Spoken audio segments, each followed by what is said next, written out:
alur pemeriksaan katarak di rumah sakit ini. Ikuti terus ya. Sekarang kita mulai dari ruang diagnostik.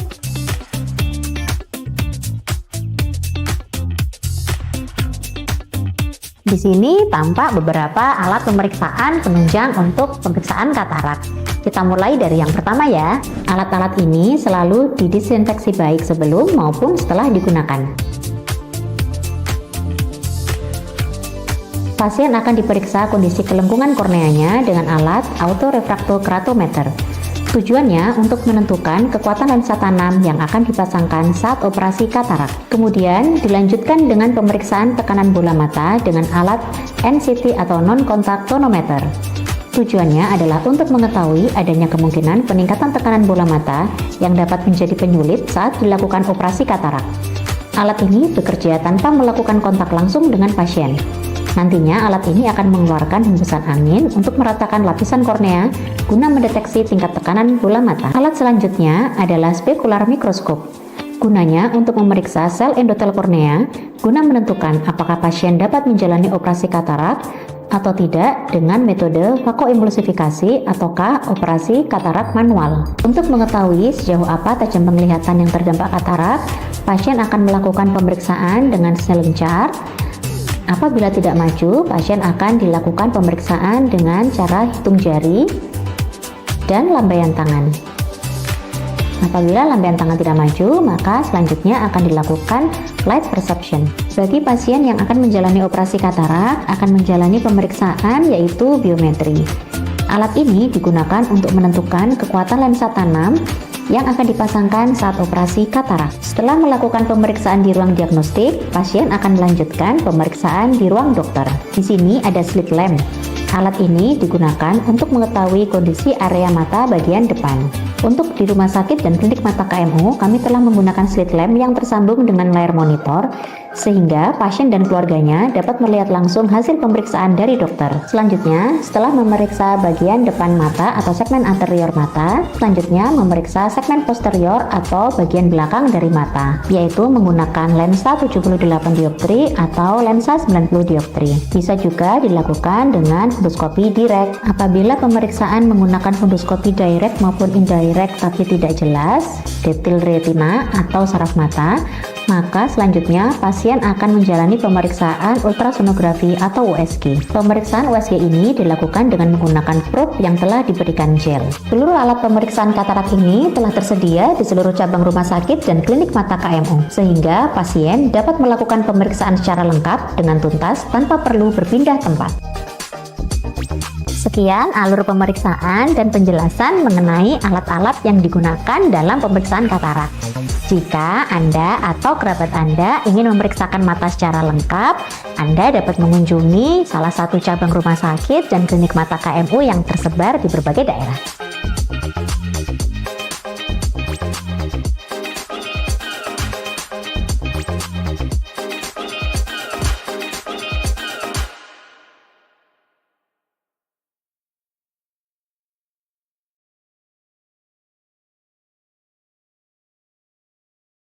Retina merupakan lapisan pada mata bagian belakang yang mempunyai fungsi untuk menangkap cahaya sehingga bisa mengirimkan sinyal tersebut ke dalam otak.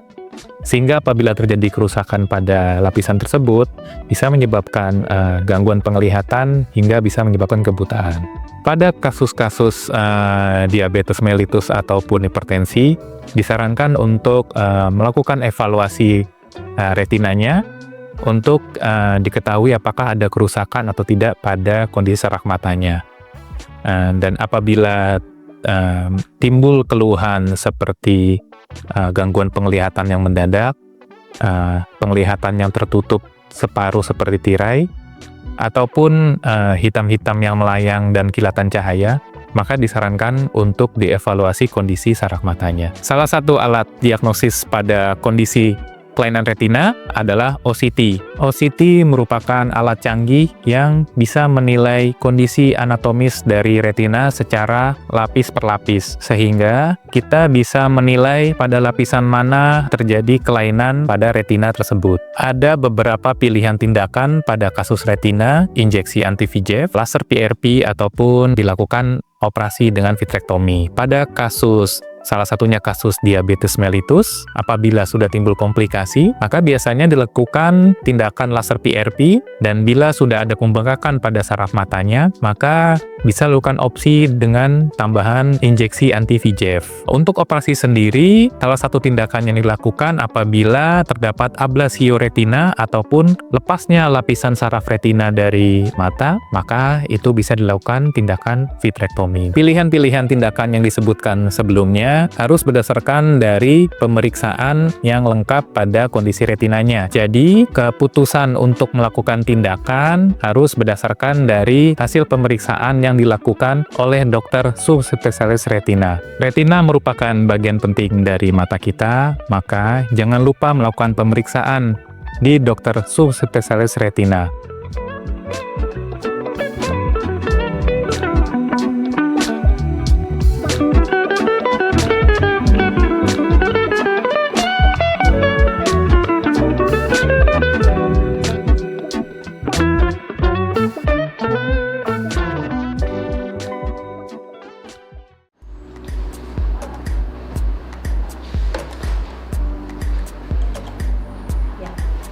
Iya Pak, alhamdulillah tekanan bola matanya baik. Ini obatnya untuk 1 bulan. 1 bulan depan nanti kita ketemu lagi ya Pak ya.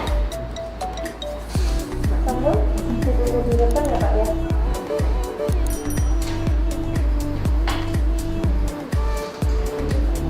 Hai sahabat klinik mata KMU, bertemu lagi dengan saya Dr. Danti. Saya adalah salah satu dokter yang bekerja di klinik mata KMU. Namun saya lebih berada di bagian subbagian glaukoma. Mungkin sahabat KMU sudah pernah mendengar apa itu glaukoma.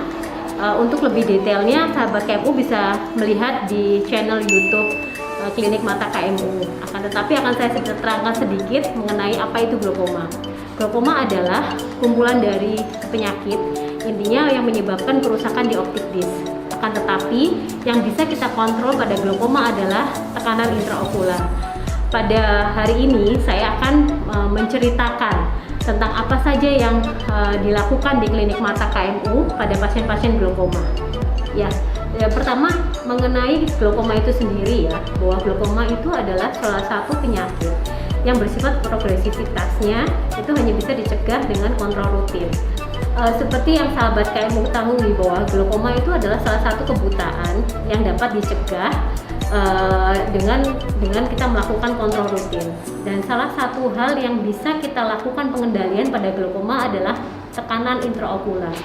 Nanti akan saya jelaskan lebih detail bagaimana cara kami mengukur tekanan intraokular pada pasien-pasien glaukoma maupun pasien non glaukoma. Nah, saat pasien datang, pasien akan diperiksa mengenai tajam penglihatan. Saya tidak akan menjelaskan detail mengenai itu. Kemudian kami akan mengukur tekanan intraokular.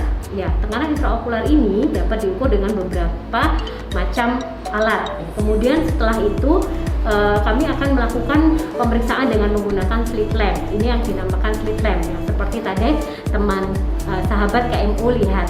Nah, untuk pemeriksaan detail dari glaukoma, karena glaukoma adalah penyakitnya ada di optik disk, maka kami harus melihat secara detail di optik disk, yaitu dengan menggunakan beberapa lensa.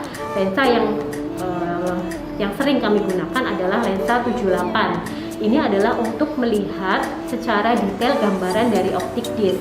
Apakah terjadi progresivitas, ataukah terjadi gambaran kerusakan dari namanya glaukoma optik neuropati dari glaukoma, untuk melihat detailnya dengan menggunakan lensa ini.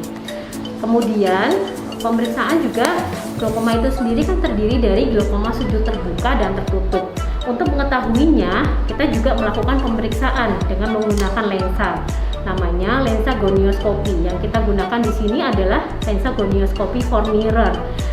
Apa kepentingannya untuk mengetahui glaukoma itu sudut terbuka atau tertutup? Kepentingannya adalah untuk mengetahui tata laksana yang dibutuhkan. Apakah satu pasien jika pasien sudah tertutup, mungkin tata laksana laser tertentu lebih dibutuhkan ketimbang glaukoma sudah terbuka. Seperti yang tadi saya jelaskan bahwa pada glaukoma salah satu hal yang bisa kita kontrol hanya tekanan intraokular.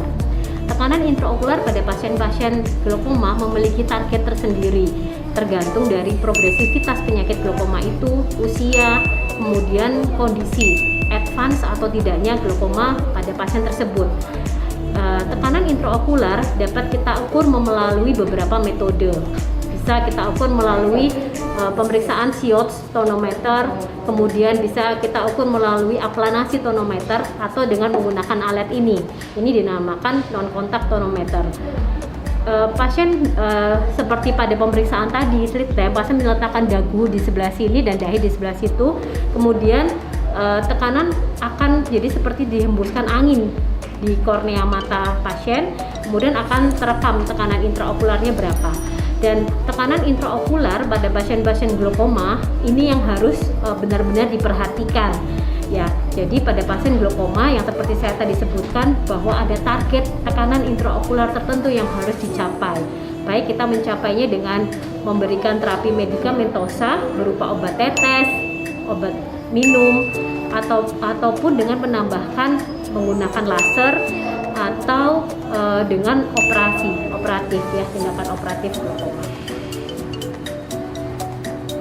Ya. Seperti yang tadi saya jelaskan bahwa kami memiliki beberapa pemeriksaan. Pemeriksaan ini adalah untuk mengetahui progresivitas dari glaukoma. Nanti teman-teman untuk lebih detail mengenai glaukoma itu sendiri sudah pernah saya jelaskan di channel YouTube Klinik Mata KMU ya, yang di sini. Nah, untuk mengetahui apakah seseorang pasien glaukoma itu terkontrol atau tidak, kita harus mengetahui dari progresivitasnya. Progresivitas glaukoma, selain kita mengevaluasi optik disc atau diskus optikus itu sendiri dengan menggunakan lensa yang tadi saya jelaskan, ada salah satu pemeriksaan yang bisa kita lakukan, yaitu pemeriksaan lapang pandang.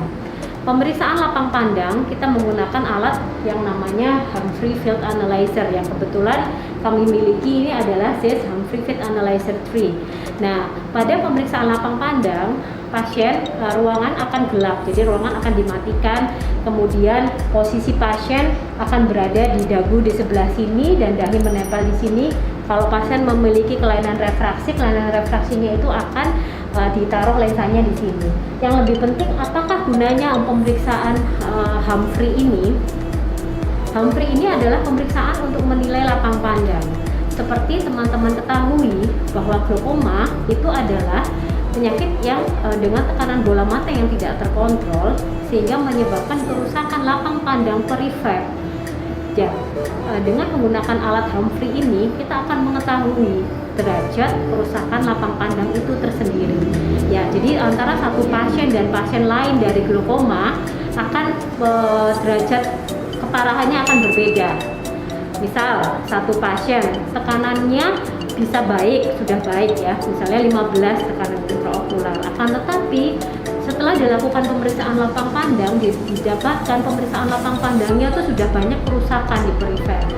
Nah, artinya pasien tersebut mungkin membutuhkan penurunan tekanan intraokular yang lebih lagi. Karena apa? Tujuan terapi dari glaukoma adalah bukan lagi mengembalikan fungsi penglihatan, akan tetapi menyelamatkan sisa penglihatan. Jadi tujuan kita adalah tidak terjadi kerusakan lebih lanjut dari optik disc. Makanya diperlukan pemeriksaan progresivitas lapang pandang yang dilakukan pemeriksaan Humphrey ini secara berkala. Kemudian kami juga memiliki beberapa, selain ini adalah pemeriksaan secara untuk diagnostik atau progresivitas tadi yang sangat penting dilakukan pada pasien-pasien glaukoma. Kami juga memiliki tindakan laser. Ada beberapa laser yang bisa kita lakukan untuk menstabilkan tekanan intraokular pada pasien-pasien glaukoma, baik itu sudut terbuka maupun glaukoma sudut tertutup. Nah, alatnya adalah seperti ini. Visual Syak 3 ini bisa untuk melakukan laser periferal iridektomi, di mana pada glaukoma sudut tertutup bilik mata depannya didapatkan bilik mata depan yang dangkal. Nah, pada beberapa pasien membutuhkan laser periferal iridektomi. Jadi menggunakan lensa khusus untuk iridektomi. Jadi seperti ini ya, kondisi pasien seperti tadi, pada beberapa alat sama posisi dagu dan dahi di sini, kemudian kita tempelkan lensa ini di mata pasien dan kemudian kita lakukan laser. Selain pada kondisi glaukoma, pada namanya dinamakan angle closure. Jadi belum terjadi glaukoma, akan tetapi sudut bilik matanya sudah didapatkan dangkal. Yang tadi seperti yang sebelumnya saya jelaskan, ada pemeriksaan gonioskopi untuk mengetahui sudut. Nah, itu tadi kita lanjutkan. Bila pasien itu sudutnya sempit ya, beresiko untuk terjadinya glaukoma lebih lanjut. Maka sebelum terjadi glaukoma dapat kita lakukan laser terlebih dahulu untuk membuka sudut perifernya. Nah, itulah kegunaan lensa gonioskopi tadi untuk mengetahui membagi pasien glaukoma menjadi sudut terbuka atau sudut tertutup, karena penanganannya akan berbeda. Setelah itu kami juga memiliki beberapa laser ya, terutama laser-laser yang dilakukan untuk mesin ini. Biasanya saya melakukan laser pada mesin ini yaitu pada pasien-pasien post trabekulektomi atau pasien glaukoma yang membutuhkan operasi trabekulektomi. Jadi saya akan melakukan laser ini adalah namanya laser suturolysis. Jadi kita pada pasien glaukoma yang advance atau di mana membutuhkan penurunan tekanan intraokular sampai mencapai target tekanan, namun dengan obat-obatan maupun laser saja tidak mencukupi, maka pasien tersebut harus dilakukan operasi. Operasi glaukoma, jadi kita ada jahitan istilahnya. Bahasa awam yang selalu saya terangkan ke pasien adalah kita seperti membuat selokan baru karena selokan lamanya sudah tersumbat. Nah, pada selokan itu kita mengkaitkan ada jahitan. Nah, laser suturolysis adalah dengan menggunakan lensa khusus ini, kita menggunakan mesin ini, kita putuskan benang. Jadi putuskannya benang karena itu letaknya di dalam, kita tidak mungkin membongkar lagi operasi kita. Jadi kita menggunakan lensa khusus ini, suturolysis, dan menggunakan mesin ini kita melakukan tindakan bisa untuk mengontrol tekanan intraokular pada pasien-pasien pasca trabekulektomi. Nah, saya kira demikian untuk pasien glaukoma yang datang ke klinik mata KMU mendapatkan pemeriksaan apa saja yang akan dilakukan. Tapi untuk lebih jelasnya, mungkin teman-teman atau sahabat masih ada yang bingung ya, apa sih yang tadi dijelaskan mengenai sudut terbuka, apakah bedanya terbuka dan tertutup. Saya pernah menjelaskan itu di channel YouTube KMU, silahkan teman-teman berkunjung untuk lebih detail. Ya, semua alat yang tadi saya jelaskan itu ada di klinik mata KMU. Dan karena sedang ada suatu pandemi, otomatis walaupun tidak ada pandemi, setelah selesai satu pasien kita akan melakukan sterilisasi di alat-alat tersebut. Dan untuk pasien glaukoma dapat melakukan pemeriksaan satu atap, jadi tidak usah dilakukan pemeriksaan kemana-mana di klinik mata KMU. Kebutaan glaukoma bersifat reversible, jadi tidak bisa dikembalikan, berbeda dengan kebutaan karena katarak, sehingga diperlukan screening lebih awal pada pasien-pasien glaukoma. Apakah Anda tahu jika Anda terkena glaukoma? Jika glaukoma sudut terbuka tidak akan memberikan gejala apapun sampai penglihatan Anda lapang pandangnya sangat sempit, baru mungkin akan memberikan keluhan. Jadi screening mata itu sangat baik dilakukan setiap tahunnya, apalagi pada pasien-pasien dengan usia lebih dari 60 tahun. Itu adalah faktor resiko tersendiri untuk terjadinya glaukoma, sehingga periksakan mata Anda setiap tahun untuk mengetahui kondisi mata Anda.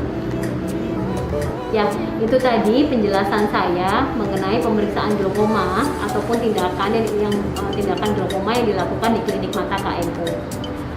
Untuk tahu lebih detail, teman-teman bisa mengunjungi YouTube Klinik Mata KMU ya, yang tertera di sini, dan jangan lupa like dan subscribe-nya ya. Dan untuk tahu tips-tips ataupun info-info penting glaukoma, info-info penting tentang mata lainnya, nggak hanya glaukoma ya, itu bisa teman-teman kunjungi di channel YouTube kami. Oke, ciao.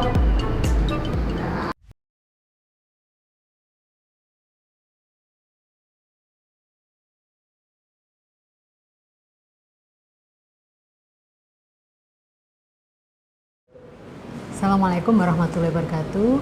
Saya Dr. Uy Unari, spesialis mata konsultan. Sekarang saya mau akan sharing tentang lensa premium yang akan ditanam pada pasien yang akan dilakukan operasi katarak. Jadi ternyata memang ada beberapa lensa yang akan ditanam pada mereka yang telah melakukan operasi katarak. Ada dua macam lensa. Yang pertama adalah lensa yang standar. Yang kedua adalah lensa premium. Apa bedanya? Lensa standar itu adalah lensa yang hanya dipasang pada pasien ketika dilakukan operasi katarak. Dan lensa standar ini tidak bisa mengoreksi atau menghilangkan kelainan refraksinya.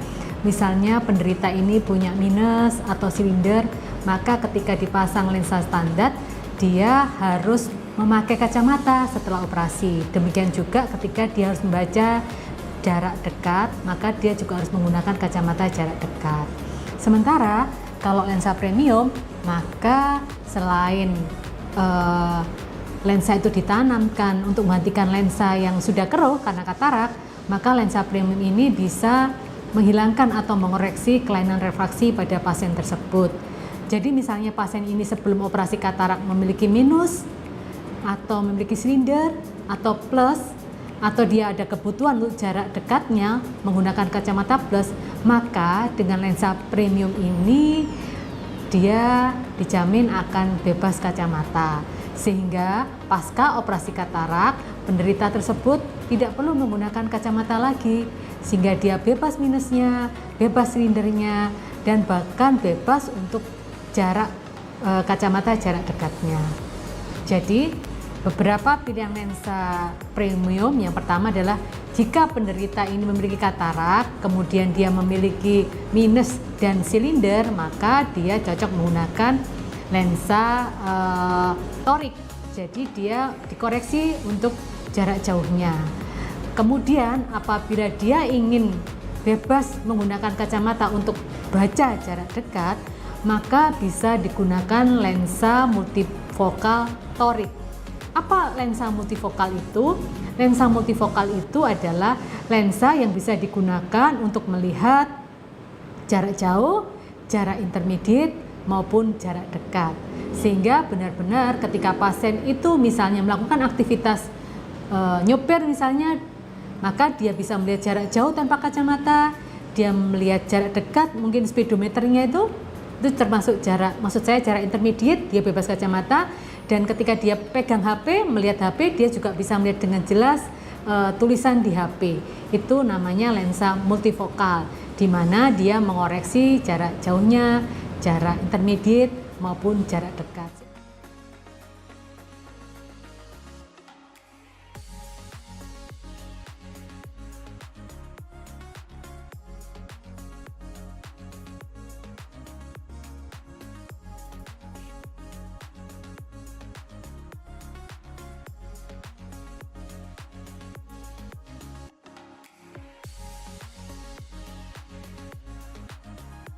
Siapa saja yang atau usia berapa yang bisa dilakukan penanaman lensa premium ini? Semua usia bisa. Jadi siapapun atau usia berapapun ketika dia terjangkit katarak dan menginginkan pasca operasi bebas dari kacamata, maka pilihlah lensa premium yang sesuai dengan kondisi dan kebutuhan masing-masing penderita. Jadi kesimpulannya, manfaat dari lensa premium adalah satu, dia terbebas dari kacamata, dia tidak tergantung lagi dari kacamata pasca operasi katarak. Yang kedua, ketika dia beraktivitas tentu saja lebih nyaman. Dan yang ketiga, dia akan lebih adaptif terhadap cahaya. Jadi nggak ada lagi tuh keluhan silau ketika terkena sinar matahari misalnya.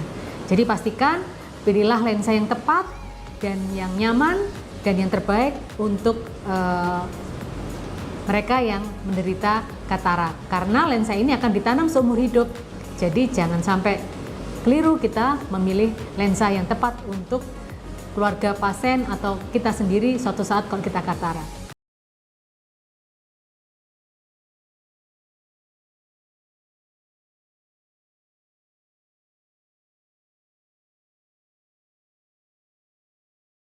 Katarak merupakan kekeruhan pada lensa mata yang membuat penderitanya memiliki penglihatan yang buram atau kabur.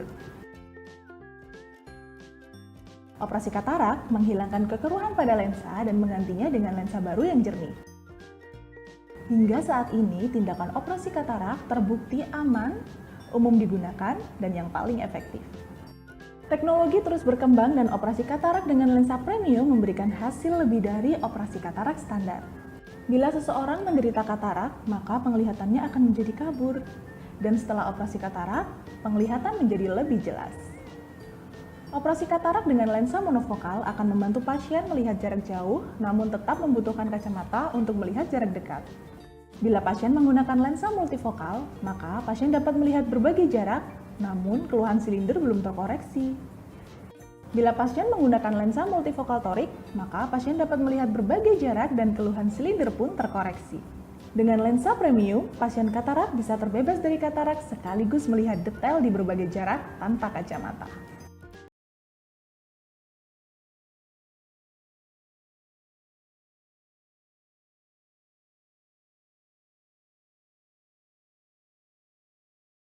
Hai Sobat KMU, kamu sedang batuk atau bersin?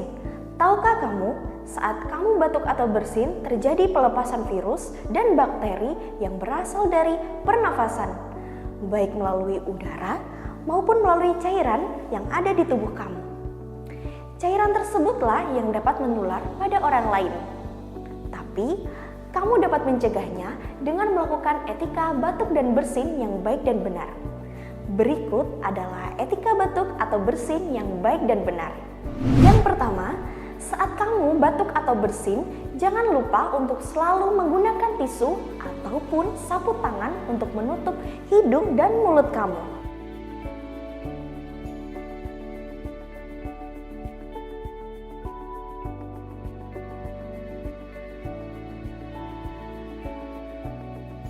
Yang kedua, buang tisu yang telah kamu gunakan ke dalam tempat sampah.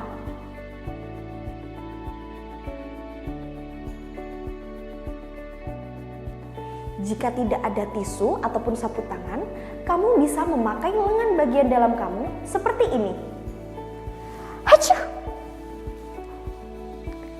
Yang ketiga, kamu juga bisa menggunakan masker saat kamu dalam keadaan batuk ataupun bersin.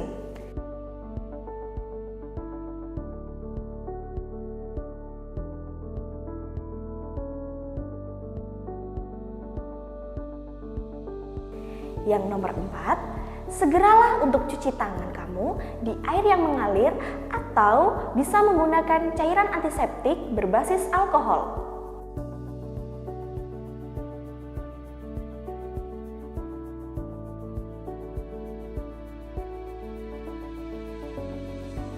Yang kelima atau yang terakhir, jangan membuang ludah ataupun dahak di sembarang tempat.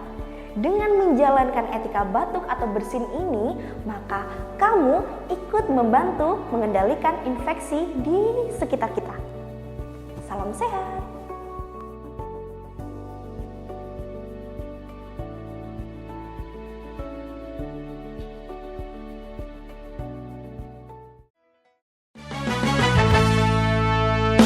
Mari kita cuci tangan, 6 langkah berurutan. Basahi dulu dengan air, beri sabun baru mulai. Gosok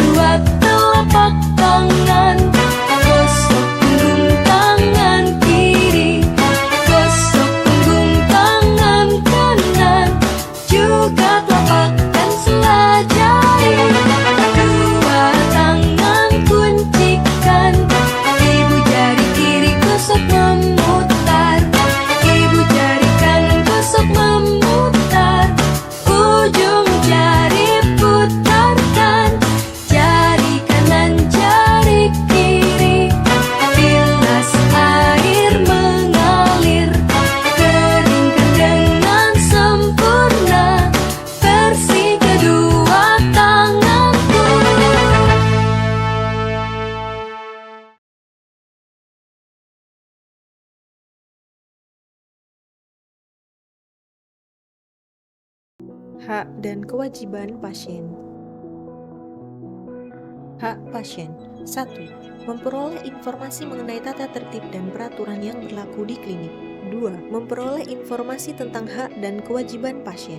3. Memperoleh layanan yang manusiawi, adil, jujur, dan tanpa diskriminasi. 4. Memperoleh layanan kesehatan yang bermutu sesuai dengan standar profesi dan standar prosedur operasional.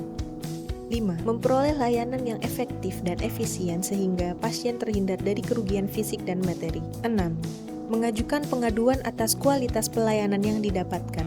7. Memilih dokter, dokter gigi, dan kelas perawatan sesuai dengan keinginannya dan peraturan yang berlaku di klinik. 8. Meminta konsultasi tentang penyakit yang dideritanya kepada dokter lain yang mempunyai surat izin praktek atau SIP baik di dalam maupun di luar klinik. 9. Mendapatkan privasi dan kerahasiaan penyakit yang diderita termasuk data medisnya. 10.